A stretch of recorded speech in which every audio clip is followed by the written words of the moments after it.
আল্লাহ বলেন, বান্দা তোমার অন্তরের গভীরে যে গুনাহের চাহিদা, কুমন্ত্রণা, আমি তাও জানি। তোমার মনে কি কি হারাম কল্পনা, নারী দেখে দেখে, ছবি দেখে দেখে, রাস্তার মেয়ে দেখে দেখে, উলঙ্গ দৃশ্য দেখে দেখে তুমি কি কি গুনার কল্পনা করতেছ আমি জানি। সুদের টাকা দিয়া, হারামের টাকা দিয়া, কিস্তির টাকা দিয়া তুমি কি কি গুনার পরিকল্পনা করছো, আল্লাহ বলেন আমি তা জানি, আমি তা জানি।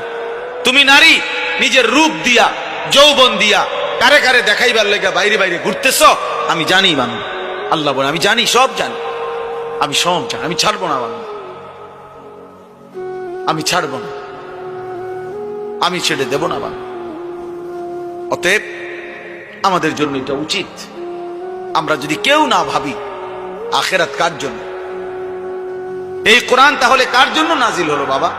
আমরা এখানে সবাই মুসলমান, ছেলেরা তোমরা মুসলমান, আমার বাপ, তুমি বলো বাপ, তাহলে এত বড় কোরআন তাহলে কার জন্য নাজিল হলো?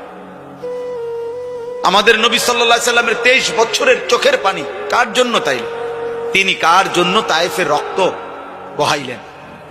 কেন তিনি পেটে 2টা পাথর বাঁধলেন ক্ষুধার কষ্টে?